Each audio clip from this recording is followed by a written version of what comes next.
Nos encontramos ahora para conversar con esta audiencia hispanoamericana, centroamericana y de América del Sur, desde México hasta el sur de Argentina y Chile, para escuchar a nuestra amiga escritora colombiana Saide Beatriz Mejía Valdés, que nació en Guadalajara de Buga, Colombia, desde el centro del Valle del Cauca, escritora, emprendedora, contadora de historias, empresaria de viajes, autora de una cantidad audaz de páginas y de libros, y casualmente aquí tengo algunos de sus libros que ustedes podrán conocer. Es una serie de libros Mujer Colombiana, que ella ha compartido 120 años, Libertad, un libro extraordinario sobre la pandemia, y Mujer Colombiana, somos 12 o 14. Bueno, Saide Beatriz hoy nos va a hablar sobre la literatura y la cultura de los pueblos originarios de Colombia. Así es que le damos la palabra a Beatriz y agradecemos mucho la oportunidad de escucharla y de aprender. Y yo le agradezco en nombre de Grupo Leer y Escribir Dos Caras de una Moneda a usted, profesor, porque nos da la facilidad de que nosotros podamos expresarnos, preparar temas, profundizar y poder socializar. Después de haber hecho un curso con usted, me hice uno con la Universidad Javeriana, terminé una maestría que dice mis hijos, no, eso no es maestría, mija, entonces como que me lo por debajean, pero ahí dice maestría en letras con una universidad española y terminé uno este año con otra universidad y todos terminamos el grupo, profundizamos, pero nos desamparan. Ahí queda. Entonces, con usted hemos tenido la oportunidad desde pandemia de estas reuniones maravillosas que al principio eran cada 8 días, después cada 15 y después cada mes. Y pienso que los que no han vuelto ya llenaron su expectativa, pero los que hemos quedado queremos absorber más de lo que usted representa para nosotros en su sabiduría como escritor. Le agradezco mucho, en verdad, en nombre del grupo, el hecho de que tengamos estos espacios donde uno tiene mes y medio para preparar. Es como si estuviéramos haciendo un diplomado de 4 meses. Estudie para hablar 20 minutos. Algo que sabemos, pero que profundizamos. Y yo les agradezco mucho a las 14 personas. Yo esperaba que fueran 50 o 100 porque invité a 500 personas internacionales y de aquí del país y de UJA, pero mire, somos 14, esos son los que van a disfrutar de este periplo que les mandé a Lucía Orellana, a quien le agradezco muchísimo su maravillosa preparación del tema sobre los indígenas mapuches de su tierra y todo lo que ella nos contó de eso tan bonito. Y ahora que yo les voy a presentar los de mi tierra. Entonces vamos a iniciar este proceso de la literatura de los pueblos originarios. Y para esto nos debemos de remontar 20.000 años atrás, de modo que cierren los ojos y váyanse a 20.000 años atrás. Según una teoría bastante interesante que replica el estado de vivir en esta zona del eje de Ecuador del planeta, las glaciaciones del norte y del sur son sincrónicas, dando a la región central, a la línea ecuatorial, la gran probabilidad de mantener la vida adaptándose a diversos medios ambientes suramericanos. Según el geólogo botánico Tomás van der Hemmer, el territorio de Colombia en su Amazonía, las fluctuaciones climáticas ayudaron a crear un detallado marco de referencia para ubicar los desarrollos culturales del primer poblamiento humano. Cabe anotar que los datos arqueológicos en este campo son muy escasos, pero así como se dio el Homo sapiens en África y que se cree que salió de allá y empezó a andar el mundo, ellos tienen la absoluta seguridad que en esta zona del sur también esos pobladores fueron los primeros Homo sapiens americanos, los del Amazonas. porque pasada la glaciación de Wisconsin en época más templada, salían a flote las islas del estrecho de Mar de Bering, dando paso a los primeros Homo sapiens neandertales, y luego, años y años después, al Homo sapiens sapiens, quien al encontrarse con humanos establecidos en asentamientos de hasta 6 personas, porque nunca iban más grandes los grupos de 6 personas, interactuaron y se procrearon, dando paso al sapiens precolombino. Y ahora nos vamos a los 14.000 años. Necesito que vayan a 14.000 años mentalmente. Encontrando las culturas nahua, maya, mexicana en la península de Yucatán y Guatemala, y la inca en Ecuador, Perú, Bolivia y Chile, con grandes similitudes en toda esta Mesoamérica, en su religión y en su cosmovisión.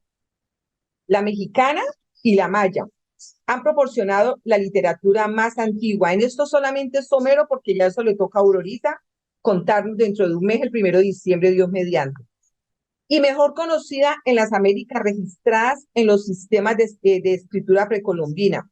Sus temas de religión y astronomía y la historia de todos los mitos dinásticos reposan en las inscripciones de todos sus monumentos. Entonces esas columnas están llenas de todas las inscripciones y nos cuentan cómo ha sido la historia de ellos y en los códices encontrados.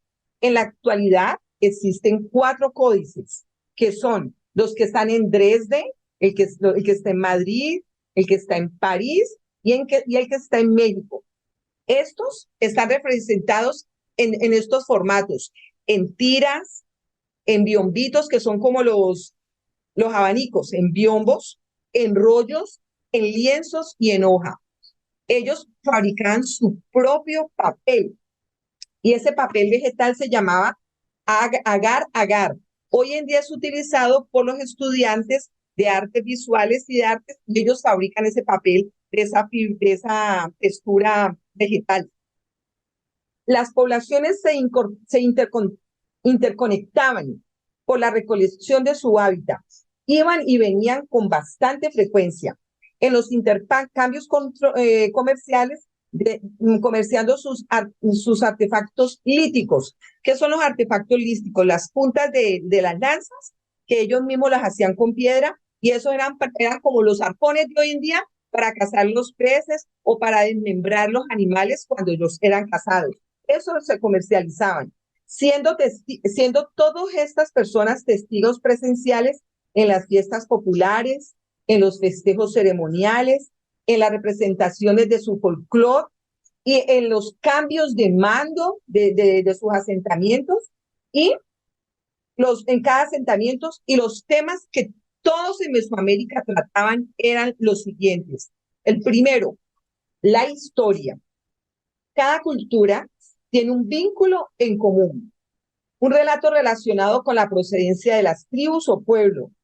Esta sabiduría está en los ancianos y en los chamanes, que manejan los conocimientos secretos transmitidos de generación en generación. Las normas y tradiciones. Los nativos tienen muchísimo tiempo libre. Por estos lados ya manejaban el calendario de 30 días y lo dejaban en decanatos, en 10, de cada 10. En uno iban y cazaban y sembraban, en otro recogían cosecha, y los otros 10 días era de total folclore, ya muy relajados y muy descansados. En ese tiempo libre jugaban mucho. Se reunían todo el tiempo en las tardes de calor y en las noches de frío al pie de su hoguera. Este era el momento donde intervenía el relato, con moralejas sucedidas a sus antepasados en creaciones literarias orales, que entretenían, cautivaban, aportaban conocimiento, cultura, normas y principios para que la comunidad funcionara bien. Otro punto era el respeto a la madre naturaleza. Todos los nativos de Mesoamérica consideraban a la naturaleza como un dios, a la que se le rendía tributo y ofrecimientos. Para los pueblos indígenas, la madre tierra, aún hoy en día, es la raíz de la vida. Por ello es importante cuidarla y protegerla en el espacio muy apreciado y precioso para que las nuevas generaciones puedan vivir en ella. Aún en día, usted, si es una persona que le gusta el campo, si le gusta ir, por ejemplo, a las regiones selváticas o a los bosques vírgenes, aún hoy en día a usted se le dice, cuando usted vaya a adentrarse a estos territorios vírgenes, debe de pedirle permiso al duende, al espíritu, a lo que sea de esa tierra, sino como en la vorágine, se los tragó la selva. No vuelven. El año pasado tuvimos 8 perdidos aquí en los farallones en el valle. No piden permiso, van a ir a respetar la naturaleza. Bueno, el otro tema que siempre se ha tratado en la literatura de estos pueblos es el origen de los humanos. Aquí todos involucran a los dioses con la creación del mundo. Es un tema supremamente mágico. Los nacimientos de agua en su génesis y las lagunas y los manantiales son para cada cultura origen y están importantísimos porque están relacionados con los primeros pobladores de la tierra. En las culturas antes de entrarme en las culturas, le cuento un dato bonito. En Colombia, hoy en día, contamos con 12.202 cuerpos de agua. Eso es mucha agua. Mucha es mucha. Cuerpos en ríos, lagunas, lagos, quebradas, todo eso. 12.202. Eso es muchos cuerpos de agua. Y antes que había más, pues, ¿cómo sería esa parte de lo que era para ellos la significación de lo que era el agua para la vida? En las culturas precolombinas en Colombia, en los primeros pobladores hace entre 14.000 y 20.000 años, unos 18.000, estamos nosotros, se dicen que hay desde ese tiempo el nacimiento de las gentes que ya estaban allí. Pero la cultura dorada de estos aborígenes se dio en el año 1200 a 1510. Pero cuando llegaron los conquistadores y empezaron a hacer sus crónicas, esto fue lo que encontraron en mi territorio colombiano. Los taironas en el norte, los muiscas en el centro del país, los quimbayas en el Alto y Bajo Cauca, los zenúes en Córdoba y Boyacá, la cultura calima en la cordillera occidental y el litoral pacífico. Teniendo toda esta cultura aquí nacida tan bonita, ¿qué sucedió? Pues que resulta de que ellos empezaron a hacer su tradición oral y todo lo que ellos tenían para poder darle a esa comunidad lo que ya les conté atrás en los puntos, que era la norma ética de cómo manejar la comunidad. Entonces se crearon o existieron las leyendas de Yurupari. La leyenda de Yurupari es un relato mítico funcional amazónico que se conoce de la transcripción hecha a partir de la versión relatada a finales del siglo XIX por el indígena José Máximo.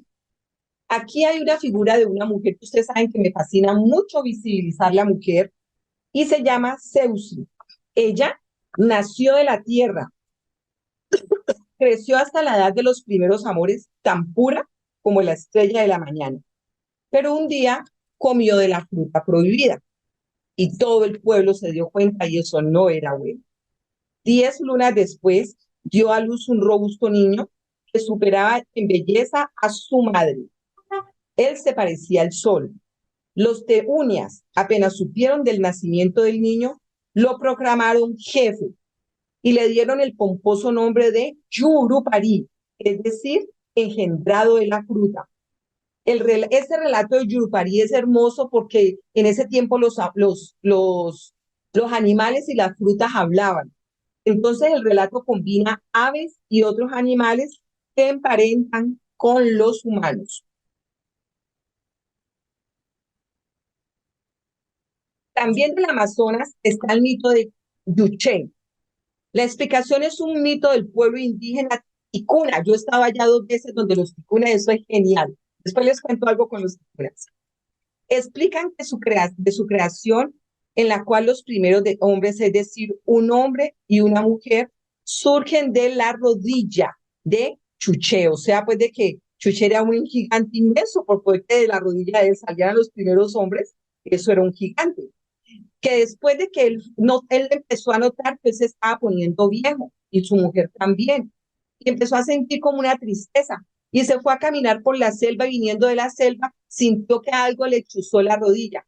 Como a cualquier persona se le infectó, se lo volvió nada y le reventó la rodilla, y de ahí salieron los primeros hombres, que son los de este pueblo ticuna. Entonces me parece tan lindo que ellos cuenten eso, y lo cuentan de una manera, pero así como dice Lucía, con una voz tan linda que uno se queda cautivado oyéndolos. Bueno, ahora nos vamos para el pueblo muisca, en la leyenda del Dorado. Ah, me vine del norte y me vine para el centro de mi región, de mi país.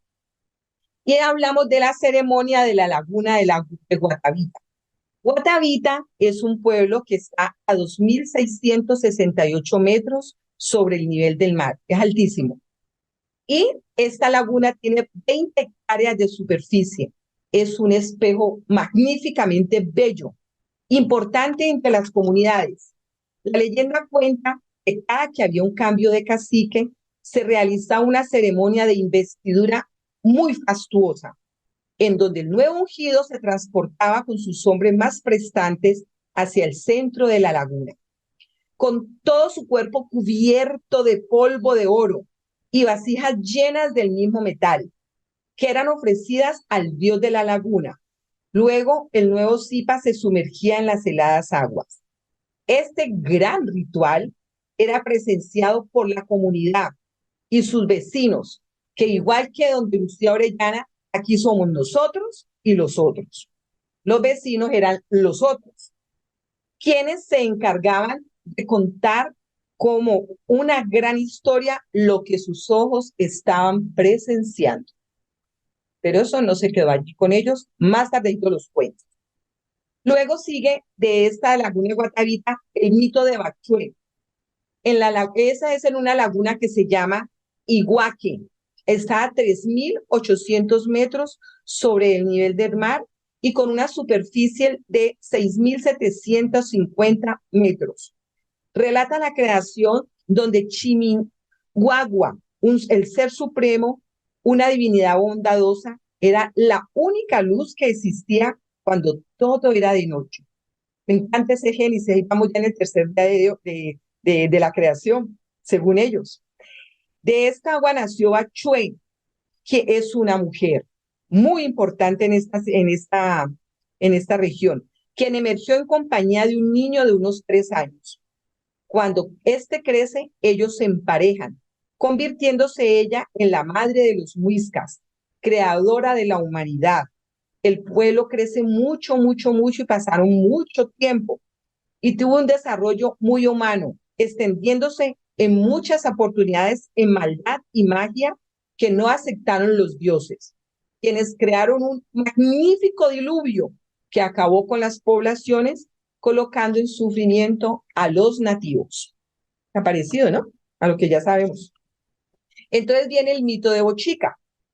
Resulta que llegó por esas tierras un anciano alto, grande, de un color rosado y con una blanco ese pelo y con una barba que le llegaba casi hasta las rodillas. Era muy sabio, apreciado en la sabana. A él recurrieron todos los cipas, que son los caciques de las aldeas, en busca de una ayuda celestial. Bochica se apiadó de la población y con su báculo rompió un extremo de la sabana, dando origen a una majestuosa formación geográfica que se llama el Salto del Tequendama. Él fue un excelente maestro para los muiscas. Les dio un aporte inmenso en la agricultura, la medicina, la metalurgia y las artes. Y le regaló lo más preciado que tenemos hasta hoy en día, el maíz. La semilla del maíz la llevó Bochica. Y así como llegó, cualquier día desapareció. Y en esas fiestas que hubo en esa temporada, volvió y apareció Bachué con el niño de los 3 años. Ganó el marido de ella y no, ella volvió a aparecer ella con el niño de 3 años. Y en la presencia de todos, ingresó a la laguna y desapareció. En otro sitio que se llama la Sierra Nevada, que también es al norte, pero en una sierra que casi da con Venezuela, hablan sobre esta leyenda, las tentaciones de Kimaku. A medida que Kimaku era el primer hombre que recorría la tierra, cuando por donde él caminaba iban apareciendo a su paso mar, río, lagos, plantas, montañas, valles, los animales y todo lo que hay ahora sobre ella. Kimaku era el creador. Pero un día un espíritu marino le dio rabia de que Kimaku estuviera colocando la tierra tan bonita para atraer hombres si él no quería que llegara nadie. Y tentó a Kimaku. Y cualquier día iba Kimaku haciendo su trabajo cuando se le apareció una mujer bellísima. Y le dijo, ven Kimaku. Y él se quedó viendo. Y no le paró bolas y siguió. Y así fueron apareciendo muchas mujeres en su camino, pero él resistió esa tentación. Y dijo, no, esto no. Cuando de repente volteó a mirar atrás y todas esas mujeres eran unas fieras horrorosas que esperaban, era su de vuelta para podérselo comer. Asustado y al mismo tiempo por haber resistido esa tentación y así haber salvado su vida, Kimaku siguió su camino. Y de repente se detuvo maravillado porque vio a una mujer más bella de las que se le habían presentado. Ella estaba trabajando alegremente un huerto que él mismo había creado. Esta mujer ni siquiera lo miró. Entonces Kimaku se propuso a conquistarla con bromas y gracias, pues en su corazón sentía que se trataba de una buena mujer que estaba allí para convertirse en su esposa. Así que la enamoró, la hizo su compañera, la amó y fue amado por ella durante toda la vida. Y los dos poblaron con su descendencia la Sierra Nevada de Santa Marta. Esta Sierra Nevada de Santa Marta es aún en el 2023, en el 26 de octubre, un pueblo que se conserva intacto y tienen una autoestima elevadísima. Se llama el pueblo Kogi, quienes se autodenominan los hermanos mayores. Ellos son nosotros y se refieren a los otros pueblos como los hermanos menores. Los otros son los hermanos menores. Les cuento pues que esto va con los Kogi, todavía están así. Aquí, en esta literatura tan hermosa que les he contado, estas leyendas, les voy a dar unos tops de la literatura colombiana. Primero, lo que se conoce no es exacto. Es una gran adaptación de la obra originaria, atravesada por el pensamiento de los conquistadores, quienes catalogaron todos los rituales como prácticas paganas y además todos se comían el muerto. Entonces, pues eso era malísimo para los conquistadores. Dos, el objetivo final de la literatura oral es divertir, enseñar, cautivar, haciendo las delicias de la imaginación en las noches de fogata. Tercero, no hay autor en las creaciones.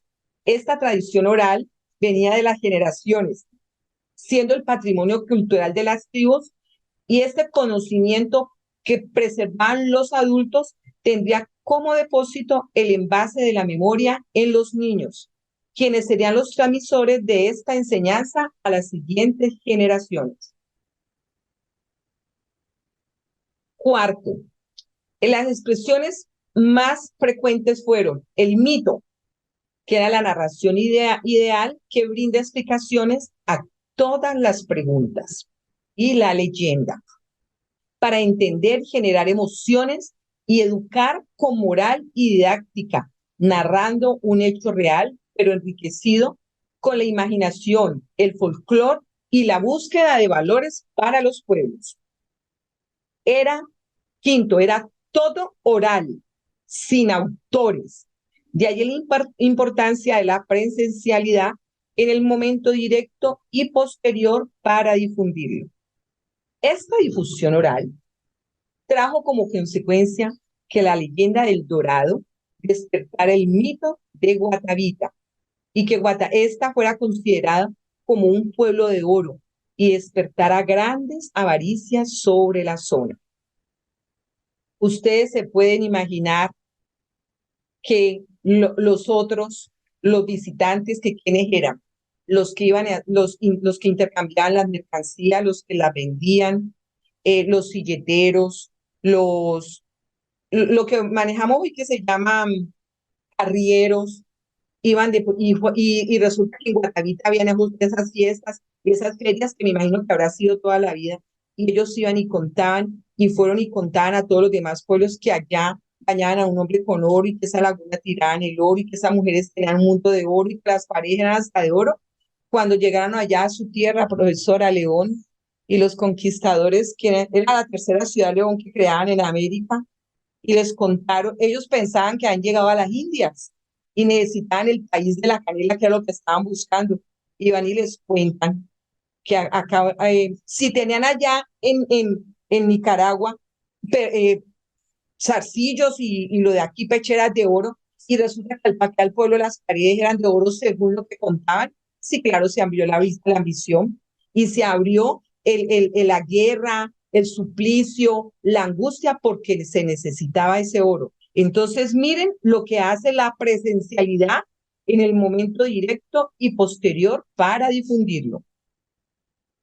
Los conquistadores del país de la canela vieron eso. Bueno, en la ubicación del tiempo, en 1526, con la fundación de nuestra primera ciudad,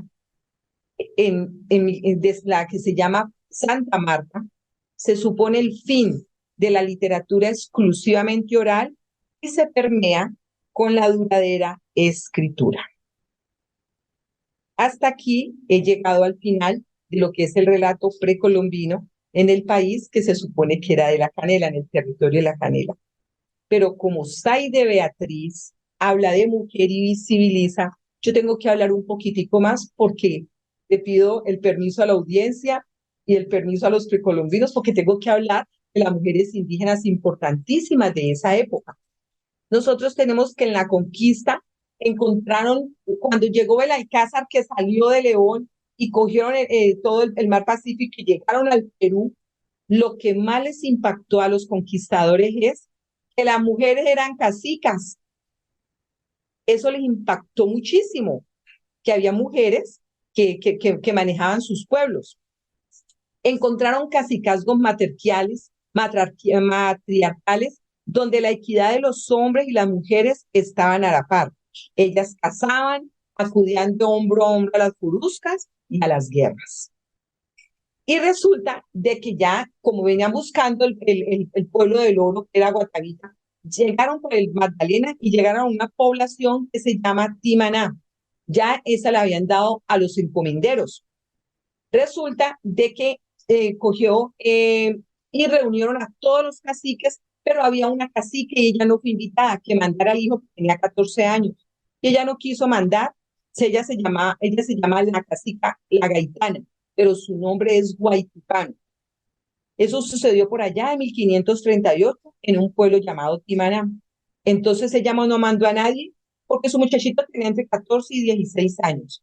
Pues esto hizo entrar en furia a Ampudia, y por las noches vinieron y cayeron sobre el pueblo, y delante de todo el pueblo amarraron a Timango, el muchacho jovencito, el mancebo, y lo quemaron vivo. Esto llenó de una ira, no hubo poder humano de que no sacrificaran al joven. Le rogaron y todo, y él dijo, no, hay que darles un escarnio a todos los pueblos, porque nosotros somos los que mandamos. Y esto llenó de furia a Guaytipán, y ella se fue a donde todos los jefes, amigos y enemigos, y recogió 6.000 hombres. Y vinieron y acabaron los españoles. Y Ampudia ella cogió y lo llevó arrastrando por un mundo de pueblos, y esto apaciguó un buen rato a los españoles, pero resulta que ellos necesitaban el oro y vinieron un mundo, y un día los vinieron a cogerlos, y ella dijo, no, yo no me puedo quedar en esta angustia, y con sus hombres más poderosos se tiró al río Magdalena y allí se ahogó. A esta mujer que llamamos la Gaitana es un símbolo, ella es el símbolo de identidad y soberanía nacional, y es la primera mujer libertaria de América, a quien se le hacen calendas cada año. La segunda mujer importante en esta historia de las mujeres indígenas se llama Catalina. Cuando entraron por La Guajira, que es bien al norte de nuestro país, es un territorio desértico, por allí entraron, vinieron conquistando todas las tierras y se robaban los niños por allá en 1509, 1510. ¿Y cuál era el propósito? Llevarlos a Costa Rica, no, donde es Punta Cana, que sería que Haití.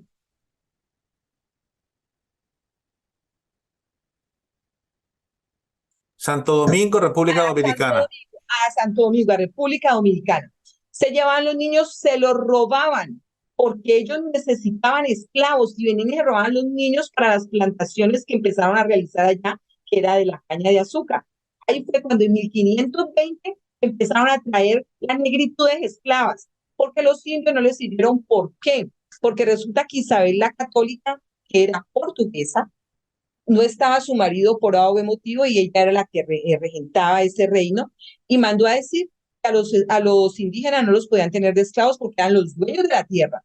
Entonces, ante esa cédula que ella mandó, les tocó devolver todos esos niños que tenían robados y entre esos a Catalina que se la habían robado. Pero en eso pasaron unos años y la niñita de 10, 11, 12 años creció ya una mujercita, entonces ya hablaba el español, y los llevaban como traductores, les enseñaban la lengua a los españoles y a su vez ellos les enseñaban a los españoles lenguas de las de ellos. Entonces eran indios traductores. Los devolvieron y ella llegó a su pueblo y llegó la niña que era sobrina de un cacique, no la dicha. Ella fue atendida y fue muy querida y todo, pero los conquistadores necesitaban los traductores y mandaron por ella a solicitarle al cacique que la necesitaban y pues que la necesitaban y él y este conquistador la hizo su mujer.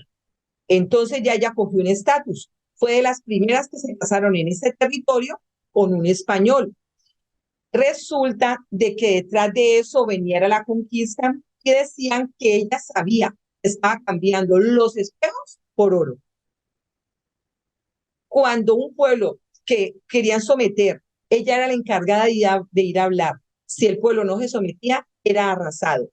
A raíz del pueblo que arrasaron en Cartagena, fue que se pudo realizar la fundación de Cartagena. Entonces, no sabemos, ya queda para la historia y para el concepto de cada uno, si en verdad la mujer era una traidora con su pueblo o sencillamente las circunstancias que la llevaron, porque ella tuvo la oportunidad hasta de viajar a España y volver. A ella le dieron un estatus principal. Sin embargo, en Cartagena de Indias, ella tiene un lempo de monumento bellísimo, ahí se le rinden sus calendas y ella es recordada cada año como la India Catalina. A ella se le quitó su título de India Lengua y se le colocó el de pacificadora, se la colocaron los españoles. Bueno, estas unas importantísimas indígenas a nivel nacional. Pero como yo vivo en mi pueblo, aquí también hay mitos y leyendas.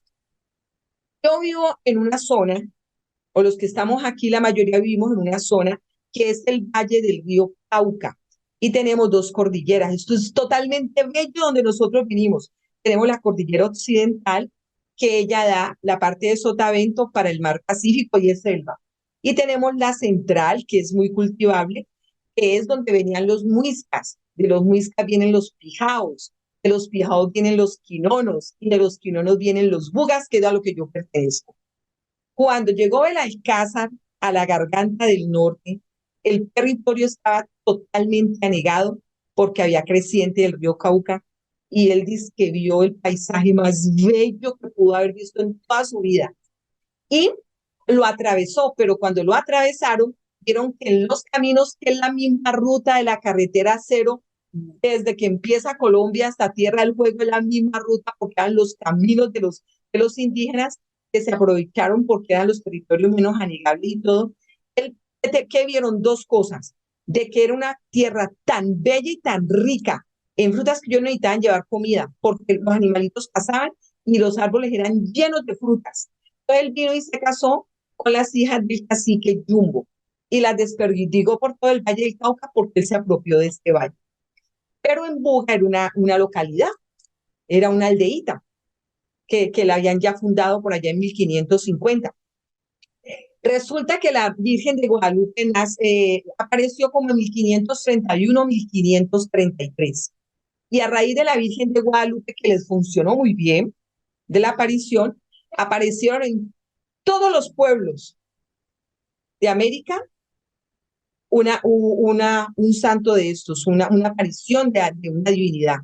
Y Buga nos escapó y por allá en 1666 a una mujer, una indígena de esos indios bugas tan pavorosos, porque esos sí eran antropófagos y entre ellos se mataban, eran aldeas pequeñitas, porque vivimos muy cerquita, pero cuando la cosecha de maíz estaba lista, venían los de enseguida y nos la robaban, y todo eso eran guerras. Y los cortaban la cabeza y se los comían y fritaban la grasa, porque si se comían la grasa de los indígenas, ellos cogían más poder, entonces eran antropófagos. Y eso encontraron los conquistadores, eso lleno de cabezas, todas las cabezas.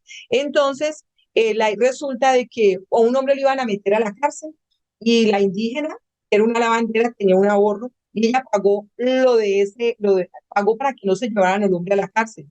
Y una vez ella estaba lavando en el río cuando vio que algo brillante venía y le llegó a ella. ¿Y qué sacó? Un crucifijo. Ella le contó a toda la población que era un milagro de Dios y dijeron que sí, que era un milagro porque ella había sido una mujer bondadosa, dar su dinero para eso. Pero tenía una propiedad, el Cristo le fue creciendo hasta llegar a una talla de 1,33. Entonces, esa es nuestra leyenda mitológica del Señor de los Milagros, que estas tierras desde esa época ha sido una región santa que en verdad hemos vivido de él, por el turismo y por todo lo que llega, por nuestro Señor de los Milagros, pero que se le apareció a una indígena. Bueno, lo precolombino y la conquista llegó a algo bueno.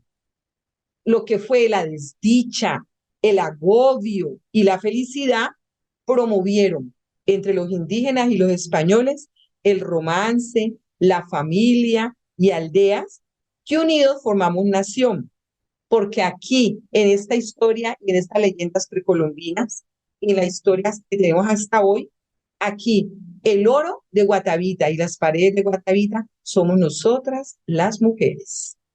Muchas gracias.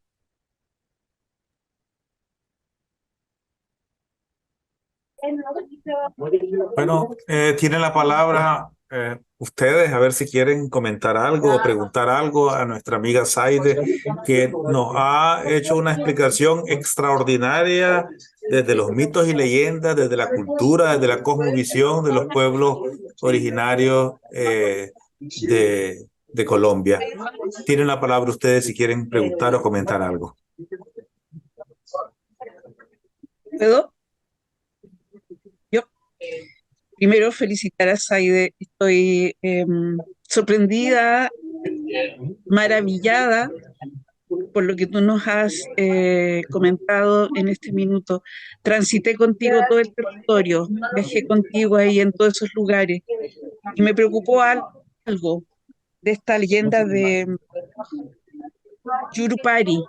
Lo dije bien, ¿cierto? Sí, busqué inmediatamente en Google y es leyenda Yurupari y me parece que la historia cambia, dice, cuando una de las mujeres es violada y obligada a casarse con su agresor. Me quedó fuertemente dando vuelta esto, eh, Pues porque ella se comió la fruta prohibida, pero mire que otras dicen que fue violada, pero en sí la historia cuenta de ese que es para niños que comió la fruta prohibida. prohibida, prohibida, claro, claro, semánticamente está ahí muy, muy, muy hermoso. Sabes tú que escuchando la cantidad de pueblos, no sé si los pude anotar bien, eh, em, y las leyendas que tú nos fuiste hablando, me llamó mucho la atención la leyenda del Dorado.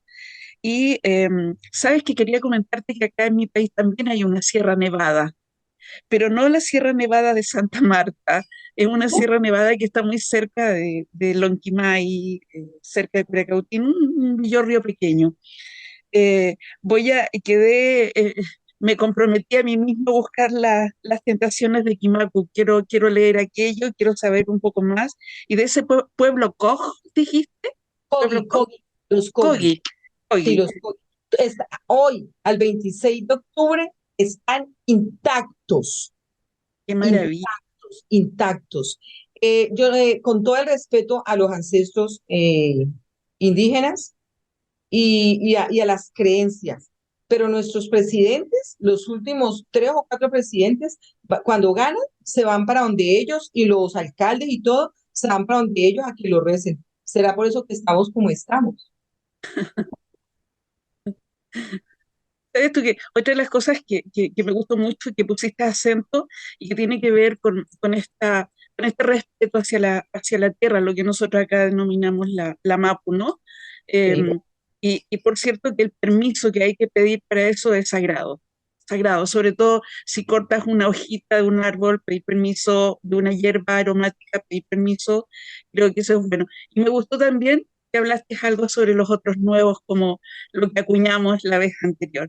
Eso, Saide. Después lo otro te lo comento en solitario para dar paso a los demás. Muchas gracias, te agradezco porque aprendí mucho, me quedé con hartas notas aquí para buscar. Esa casica me encantó también, empoderada, sí, muy bien, me gustó. Así es que después seguimos comentando en privado las dos. Muchas gracias, Saide. Gracias. ¿Alguien más quiere decir algo? Les pediría que den su nombre y nacionalidad, porque Sí, seguramente verán este video personas de distintos orígenes de Hispanoamérica. sí, Francisco, yo quería hablar algo. Beatriz, es que no estoy en el video ahorita. A ver, a lo Beatriz que les... Quiñones de Colombia. Ajá, a ver, les quiero decir algo que me llama mucho la atención. La historia es de Ciadé, no es que es una historiadora con total. La felicito. Impresionante la presentación que hace. Lo que les quería comentar es esto. Han ido descubriendo en diferentes lugares culturas, han descubierto la orfebrería, han descubierto todo lo que hacían los indígenas de esa época y entre ellas me llama mucho la atención la cultura calima. La cultura calima está aquí muy cerca de Buga, entre Palmira y Buga. Encontraron en una finca encontraron cantidades de figuras, de barro, collares y aretes, bueno, todo eso que ellos usaban, de oro. Pero lo que les quiero decir, que me llamó mucho la atención a mí, acaba de llegar yo de Europa y había estado en esos museos de Tutankamón, por allá. No se escucha, Beatriz. Ya. Ahora Sí, sí. ya. Ok, bueno, Sí. mira, que me llamaba mucho la atención esta cultura calima nuestra, muy cerca del lago Calima, que es de todo el del Darién. Yo llego de Europa y me voy para allá. Al otro día prácticamente me voy al lago Calima porque alguien me invita a un paseo y me voy. Y me voy exactamente al museo que hay allá en Darién, que es un pequeño museo del oro de la cultura calima. Y quieren que les diga qué es lo que me llama a mí la atención terriblemente, es que las mismas cosas que yo vi allá en Egipto, en esos museos de Tutankamón y todos esos museos allá, estaban acá en la cultura calima. ¿Quién los trajo? Las mismas sandalias, los collares, los aretes, las cosas de las manos. Yo decía, ¿esto qué es? Tienen que haber estado aquí de alguna manera. ¿Cómo se conectaron? La ropa, las sandalias. Se llama Homo sapiens. ¿Ah? Se llama Homo sapiens. Cuando tengan un tiempito, ya de dioses a humanos o algo así de Yuval Harari, que yo lo estoy recomendando hace lo que pasa es que iniciamos después del año 2020 de la pandemia, yo se lo estoy diciendo, léanse Yuval Harari. Mira, aquí está, el profesor ya lo leyó, son los 3 libros más cautivantes y hermosos del desarrollo de la humanidad.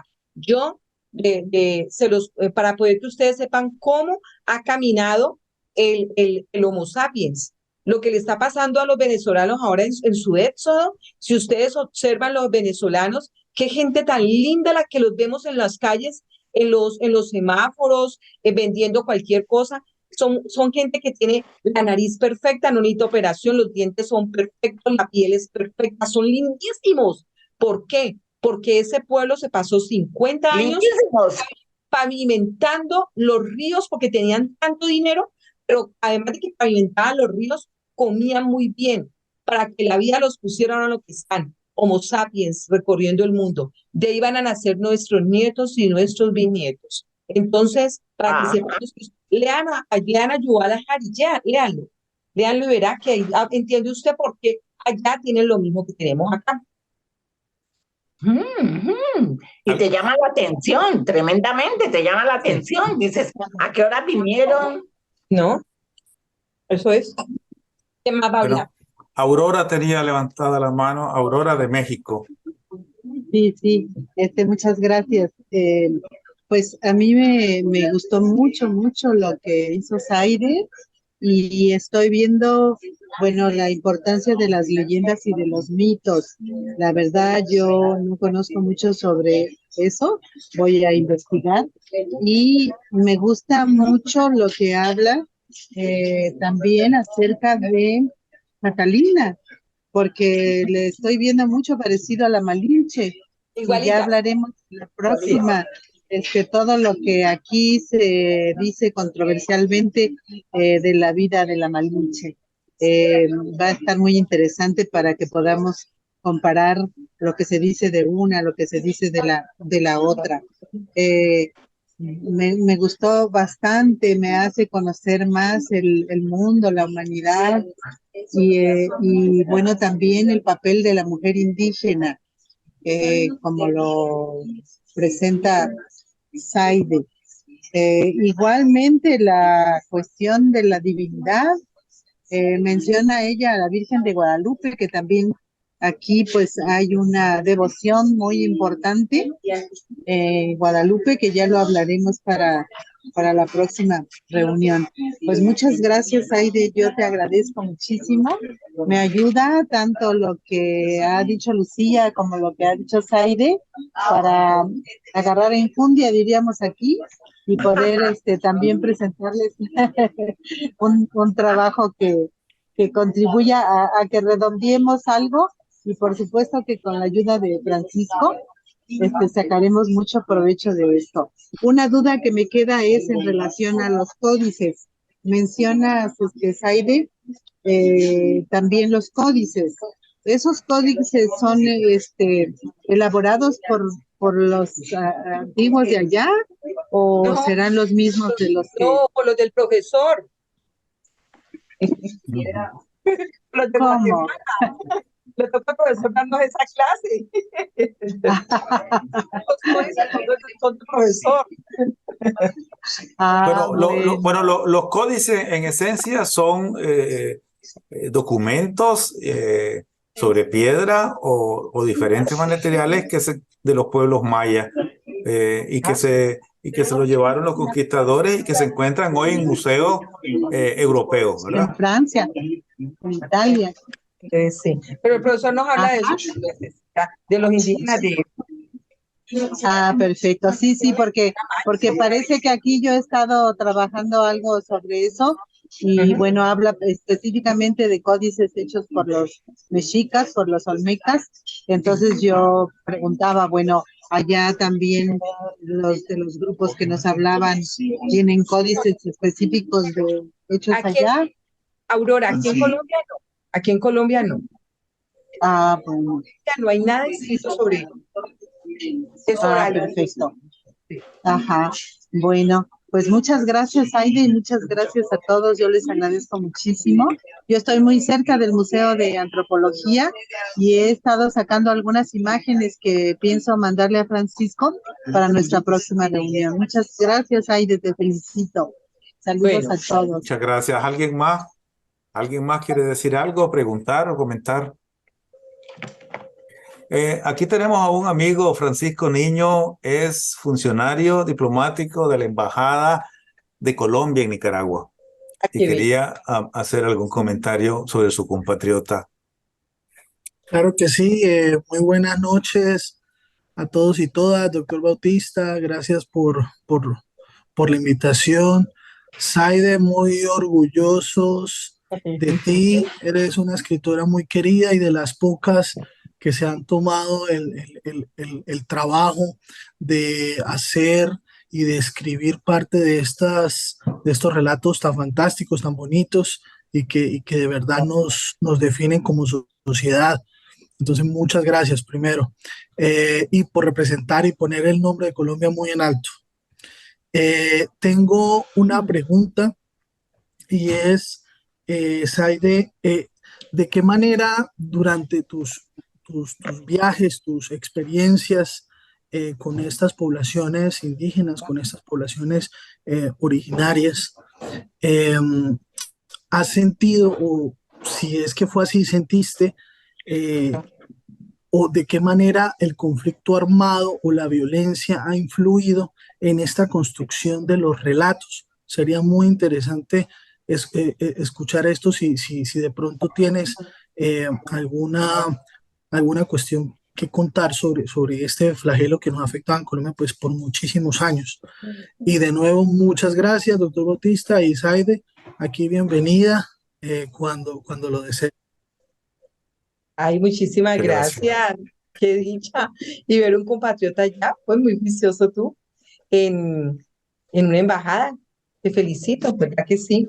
Bueno, primero que todo, vámonos a 18.000 años atrás.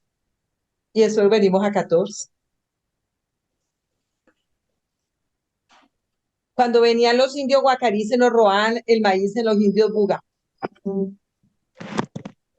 O se enamoraba uno que no tiene que enamorarse de otra. A mí me parece que eso es humanidad. Lo que pasa es que los hombres ya tenemos que manejar la guerra, el conflicto armado, pero siempre lo va a haber. Y siempre lo va a haber, ¿por qué? Porque primero que todo, son los visitantes los que vienen a querer tener lo de nosotros. Y nosotros creemos que lo de nosotros es nosotros cuando ya lleva unos 500 años siendo de nosotros, pero no son de otros. Entonces, a mí me parece que lo que es el conflicto armado es muy difícil que se acabe porque se llama humanidad. Y lo estamos viendo en la guerra de un mes, que ya lleva un mes. Son tierras, son territorios hechos, territorios hechos, no en el mismo territorio, sino en otro lado.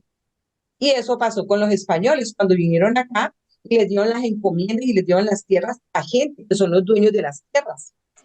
Entonces, para mí, para Saide Beatriz, sencillamente somos sobrevivientes de un conflicto armado, pero él no pasa. Él no pasa, porque si a mí me van a decir, aquí arriba hay indígenas Buga, a 1 hora de Buga, y si a mí mis indígenas me van a decir, oiga, es que yo vengo por la tierra suya porque es que la casa donde usted vive es tierra de nosotros, no, aquí hay que colocar una estaca y ahí queda una cabeza mío porque yo no voy a quitar nada. O tienen que coger la mía y sembrarla. Entonces es muy difícil. A mí me parece que son cosas de humanidad. Y para eso están los derechos humanos, y para eso está la paz, los pactos de paz y todo. Pero es muy duro que estamos usurpando. Somos los otros que venimos a quitarle al otro porque tenemos más poder, ¿cierto? Bueno, entonces, y yo he visitado 2 veces los Kogi, ellos son, los Kogi, no los Ticuna, son divinos. Primero que todo llega uno al Amazonas, a ese río eso es espectacular. Todo el mundo debería conocer el Amazonas. Además, la historia del Amazonas es tan bella que como no tenía mujer ahí incluida, a mí se me olvidó contarles cuando derramaron el árbol y que ese árbol cayó y que cuando cayó ese árbol tan grande, porque es como que estaba estorbándoles, todas las raíces se fueron y formaron todas las vertientes del Amazonas, y entonces se formaron todo lo que salió de ese Amazonas tan divino, más las comunidades. Entonces, yo he ido a visitar 2 veces los Ticuna, y ¿qué observo? Es una vida indígena de allí del río, porque son allí pescadores en el río. Las niñas tienen 10, 11 años y yo a todo el mundo veo con una cara de jartera, yo con esa cara de felicidad que mantengo. Ir allá a las tierras donde las niñas de 10, 8, 12, 14 años dan teta o lavan ropa y yo me quedo viendo eso. Saide Beatriz en esta, no, yo me voy a morir a los 16. Sí, yo no he resistido. Y me voy a charlar allá con el chamán y todos tejen sus cosas tan bellas que nos venden. Y yo me pongo a charlar con el chamán y digo, mira, bueno, como soy comerciante, porque primero que todo yo soy comerciante, cuando alguien va y te visita como comerciante, tú tienes al frente un espía, el visitador médico, el visitador de turismo. Todos los visitadores son espías. Y ellos vienen y te comentan, ve, contame cómo va por allá, ¿están vendiendo mucho? No, no están vendiendo mucho. Entonces yo ya sé por qué no estoy vendiendo. Entonces yo fui allá y, bueno, contame, si yo te traigo acá una gente que venga a vivir acá con ustedes porque quieren tener la experiencia, oh sí, pero tienen que tener una mujer y pagarle para poder que les haga de comer y todo porque no se pueden juntar con nosotros. Y le cobramos 150.000 pesos, no es una ganga. Y tienen que traer la comida. Sí, nada más se pueden quedar 3 semanas. Y que, bueno, entonces hice el negocio con el chamán de allá, con el jefe de la tribu. Y ya estoy hablando, le digo, bueno, contame, ¿vos qué es con esa plata que te están dando? Me dice, ¿cómo así, señora? Pues sí, yo que ya vos te dan toda esa plata, todo esto. Ah, no, es que yo soy el que la administro. ¿Y qué haces con ello? Compramos el jabón, compramos el cáñamo para poder que hagan todo y amarren todo eso que se vende. Y pagamos el DirecTV.